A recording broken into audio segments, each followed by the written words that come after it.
জীবন জীবন এক অদ্ভুত নদীর মতো। আমরা সবাই সেই নদীর স্রোতে ভেসে চলেছি, কেউ জানে না কোথায় গিয়ে শেষ হবে। শহরের ভিড়ে প্রতিটি মানুষ যেন এক একটা গল্প, যেগুলো আমরা প্রতিনিয়ত দেখি, শুনি, আবার ভুলেও যাই।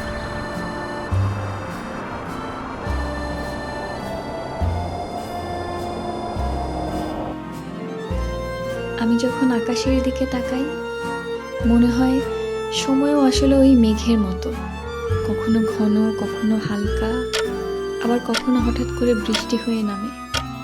মানুষের জীবনও তাই, হাসি আর কান্না, আলো আর অন্ধকারের এক অদ্ভুত মিশ্রণ।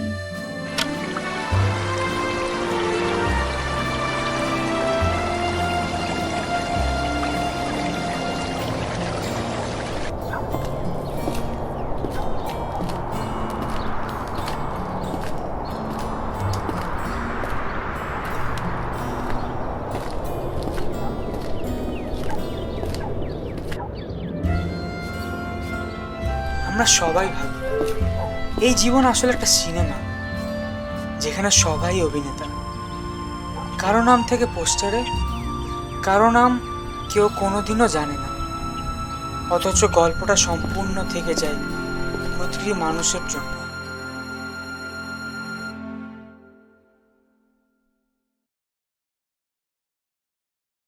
ভাই, একটু বাম দিকে। আরে, আর একটু ডান দিকে। হুম। এখন একটু ক্যামেরার দিকে তাকাই। পারফেক্ট। একটু মুচকি হাসি। আরে ভাই, এটা কেমন হাসি? আমরা নর্মালি থাকি। পারফেক্ট। আমার ছোটবেলা থেকে ইচ্ছা ছিল যে বড় হয়ে অ্যাস্ট্রোনট হব, কিন্তু আমার আব্বু একটা কথা বলেছিল, তুমি যদি ইঞ্জিনিয়ার এবং ডাক্তার হও তাহলে শুধুমাত্র সুন্দর বউ পাবা। সো আমি ভাবলাম, আচ্ছা ঠিক আছে, তাহলে দেখি তো ইঞ্জিনিয়ার হয়ে কেমন লাগে। যদিও আমি পড়াশোনায় তেমন ভালো ছিলাম না, সবসময় ম্যাথে ফেল করতাম। আমার আব্বু এটার জন্য আমাকে বলতো যে আমি পড়াশোনা করি না, কিন্তু আমি মেধাবী। এটার জন্য আমি আবার পড়াশোনা করতাম না, কারণ আমি ভাবতাম আমি তো মেধাবী। এটার জন্য কখনো নিজের সন্তানকে বলবেন না যে সে মেধাবী। একদিন আব্বু আমাকে বলল যে আমাকে ফ্যান্টাসি কিংডম নিয়ে যাবে। তো সেখানে যাওয়ার পথে দেখলাম যে আব্বু একটা দোকানের সামনে দাঁড়িয়ে আছে। সো আব্বু দোকানদারকে বলল যে একটা লুঙ্গি দিতে। আমি বিষয়টা অবাক হলাম যে এখন কেন লুঙ্গি কিনবে। পরের দিন আমি বুঝতে পারলাম যে পৃথিবীতে কাউকে বিশ্বাস করতে নেই, কারণ লুঙ্গিটা আসলে আমার জন্য ছিল। যদিও আমি মানুষকে বিশ্বাস করতাম না, কিন্তু মানুষ ঠিকই আমাকে বিশ্বাস করত। Roll number 44, present. Roll number 45, আসি। Roll number 46, 46। ইয়েস স্যার, আসি রাফি? আসি। প্রেজেন্ট প্রেজেন্ট ওই খেয়াল থাকে তোমার, মনোযোগী হও ক্লাসে। 47। প্রেজেন্ট। তবে আমি সেই দিনের কথা কখনোই ভুলব না, যেদিন আমি বুঝি যে ভয় কি জিনিস।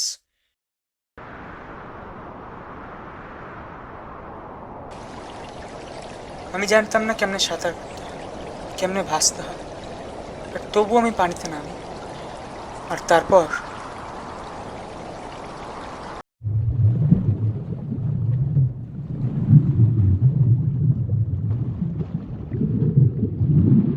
রাফি, রাফি, রাফি, রাফি, এই রাফি। কি রে ভাই, উঠো, অনেকক্ষণ ধরে ঘুমায় আসোস, আমরা অলরেডি চলে আসছি। আরে ওর আরেকটু ঘুমাইতে দে, এখনো হোটেল যাইতে মনে হয় 3-4 ঘন্টা লাগবে। আর 3 ঘন্টা না, আমার মনে হয় 1 ঘন্টার মতো লাগবে যদি জ্যাম না থাকে। ও তাহলে তো ভালোই, তাড়াতাড়ি গেলে রনের বকবক শুনতে হবে না, কতক্ষণ ধরেই শুধু বকবক শুনতেছি। সোহান, তুই কথা বলিস না, তুই তো খালি ঘুমের মধ্যে নাক ডাকোস, আবার আমারে বলস আমি বক বক করি।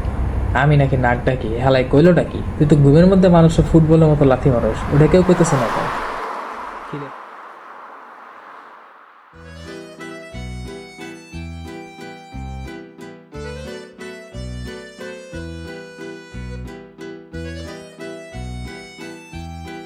কিরে ফাহিম, তোর নাকি নতুন গার্লফ্রেন্ড হইছে? আরে কোথা থেকে যে এইসব আজে বাজে ঘটনা পাস আমার জানা নেই। তোদের কি কাম নাই? কি রে ভাই, স্বামী মাইল না কেন? ওরে তো কক্সে আসার জন্য বলছিলাম। ওই হালা ট্যুরে আসবো কেমনি? ট্যুরের টাকা তো ফ্রি ফায়ারের সব স্কিন কিনা উড়াই দিল, এখন ওর আসার টাকা আসবেই বা কোথা থেকে? আরে তোরা কেউ পানিতে নামবি না? কক্সবাজার আসছে কি শুধু শুয়ে থাকার জন্য? কিন্তু তুই একটা জিনিস খেয়াল করলি, এইবার কক্সবাজারে কিন্তু তেমন কোনো মানুষই নেই, অথচ এটা তো কক্সবাজারের সবচেয়ে ভিড় জমে এমন একটা এলাকা। ভাব হঠাৎ করেই কেন সবাই উদাও হয়ে গেল? এর পেছনে নিশ্চয়ই কোনো কারণ আছে। গতবার যখন এখানে এসেছিলাম চারপাশে প্রচুর মানুষ ছিল, আর এখন? আচ্ছা যাই হোক, চল আগে হোটেলে যাই, দুপুরের খাবার খাওয়া দরকার।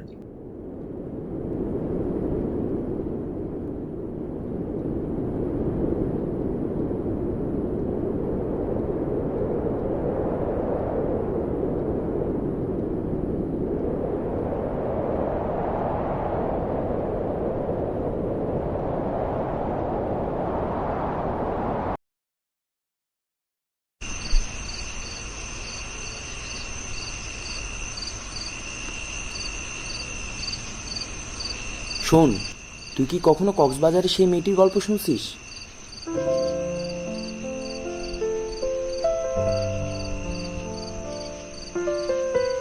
ওর মায়ের গর্ভে কাটাতে হয়েছিল পুরো 2 বছর। মানুষের চোখে অস্বাভাবিক। 2 বছর পর যখন জন্ম নিল, গ্রাম জুড়ে একটাই শব্দ ভেসে বেড়ালো, অভিশপ্ত। অভিশপ্ত মেয়ে। শৈশবটা একদম দুঃস্বপ্নের মতো কেটেছিল। কেউ কাছে আসতো না, কেউ খেলতো না। তার হাসি মানুষের কাছে হয়ে যেত ভয়ের শব্দ। মানুষ বিশ্বাস করত ওর ছায়া যদি কারো গায়ে পড়ে তবে সেই মানুষ অচিরেই বিপদে পড়বে। কিন্তু সবচেয়ে ভয়ঙ্কর ঘটনা ঘটলো যখন ওর বয়স মাত্র 7। নিজের জন্মদাত্রী মা তখন আর সহ্য করতে পারেনি গ্রামের তিরস্কার, কুসংস্কার আর সেই বোঝা। এক রাতের অন্ধকারে নিজের হাতে শেষ করে দিল মেয়েটির জীবন। কিন্তু অভিশাপটা তো সেখানেই থামেনি। মানুষ বলে তার আত্মা এখনো কক্সবাজারে বন্দী।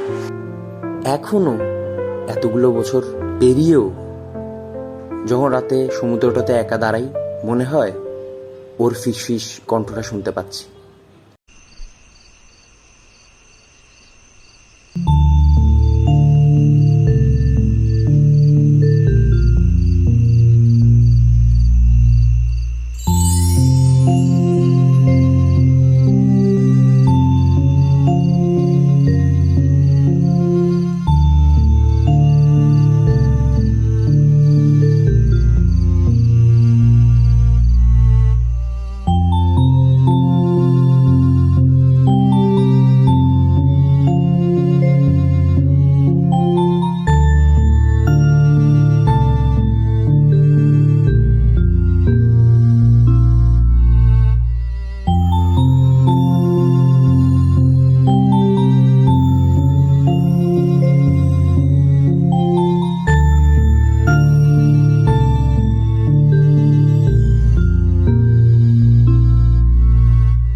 তুমি কি হারিয়ে গেছো?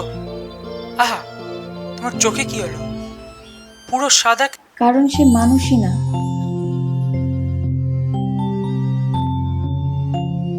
তুমি সেই মেয়েটা না, যার ব্যাপারে আজকে একটা গল্প শুনলাম? তাহলে গল্পটা সত্যিই আসল? আমাকে দয়া করে মুক্তি দাও। আমার আত্মা এই পৃথিবীতে আটকে আছে অনেক দিন ধরে। মুক্তি? কেমন করে আমরা তোমাকে মুক্তি দিতে পারি? তোমাদের যদি সাহায্য করতে হয় তবে একটা দরজা খুলতে হবে। ওই দরজাটা খুললেই তোমরা ঢুকে যাবে অন্য এক জগতে। সেখানে যদি একটা দরজা খুঁজে আনতে পারো আর সেটাকে এই জগতে নিয়ে আসো, তাহলেই আমি মুক্তি হব। কিন্তু সাবধান, এই জগতে এক অন্ধকার জিনিস তোমাদের শিকার করবে। পাগল নাকি? মানে দুঃখিত, আমি রুড হইতে চাইনি, কিন্তু এটা তো দেখি অনেক রিস্কি একটা কাজ। আমরা তো সেই দুনিয়াতে জানি না আমাদের কত ঘন্টা বাকি আছে। উপর থেকে আমাদের ভয়ের সঙ্গে লড়তে হবে। বিষয়টা ভয়ঙ্কর। ওখানে গেলে তো আপনার নিজের জীবনের ঝুঁকির মধ্যে পড়বে। আচ্ছা, আপনি কে আসলে? আপনাকে কি আমি চিনি? আপনাকে আমার নিরাপত্তা নিয়ে ভাবতে হবে না।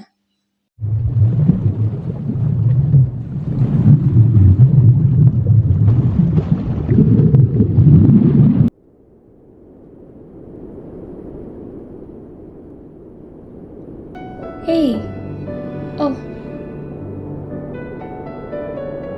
তুমি ঠিক আছো? আমি তো ডুবে যাচ্ছিলাম, তুমি কি আমাকে পানি থেকে উদ্ধার করেছো? অবশ্যই না, আমি তোমাকে পানিতে লাফ দিতে দেখেছিলাম, তারপর দেখি তুমি আর উঠছো না, তাই আমি একজন আঙ্কেলকে ডাকলাম তোমাকে উদ্ধার করার জন্য। ও, আমি আসলে থ্যাংক ইউ। তুমি না থাকলে আমি এতক্ষণে মরে যেতাম। আচ্ছা, তুমি পানিতে লাফ দিলে কেন, যেহেতু তুমি সাঁতার জানো না? আমি ভেবেছিলাম পানি খুব বেশি গভীর নয়, আর আমি যদি এটাও ভেবেছিলাম যে খালি হাতে পা নড়াইলেই সাঁতার কাটতে পারবো, কারণ আমি কখনো সাঁতার কাটি নাই আগে। কিন্তু আমি আজকে বুঝলাম এটা অনেক বড় একটা ভুল। ও বাই দ্য ওয়ে, তোমার নামটা তো জানা হইল না। ও, আমার নাম সাবরিনা, তোমার?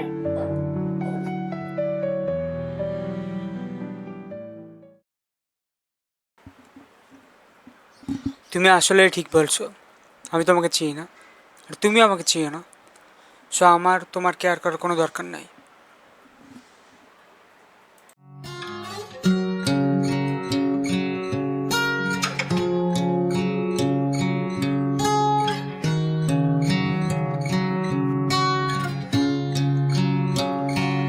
কিছুক্ষণ থেকে যাও, যেও না এখনই, তোমাকে দু চোখ ভরে দেখা আরো যে বাকি, কাছে এসে জড়িয়ে ধরা বাকি, ভালোবাসি তোমাকে বলা বাকি, যত ব্যথা তোমার নিজের করা বাকি, এ জীবন তোমার নামে লেখা বাকি।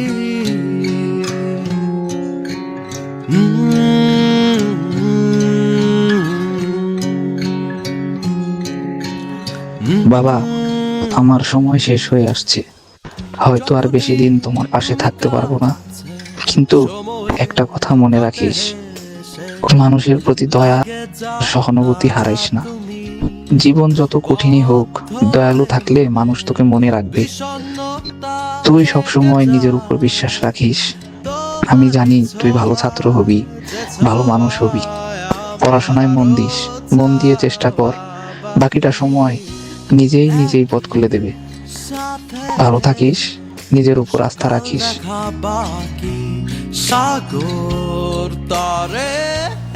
আমার কালকের ডিসিশনটার জন্য অনেক বেশি রিগ্রেট ফিল হয়, তাই আমি আজকে রাত্রে আবারও সেই ছাদে চলে আসলাম এবং সেই আত্মাটাকে বললাম যে দরজা খুলতে, যাতে করে আমি সাবরিনাকে আবারও এই দুনিয়ায় ফিরে আনতে পারি। কিন্তু আমি কি জানতাম যে দরজার ওপারে রয়েছে এমন কিছু জিনিস যা আমি জীবনে ভাবতেও পারি না।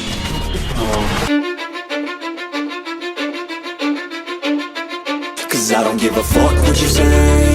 Yeah, I'ma do shit my way. So you can go kick rocks, I'ma stack bricks up, build what I want to make. Yo, I got a lot of shit to say, so I'ma do this every day. I'll be writing things until I'm fucking buried in my grave. 6 feet deep under, but my body won't decay. Cause my messages are timeless, so they'll put them on display. Oh yeah, I rap with the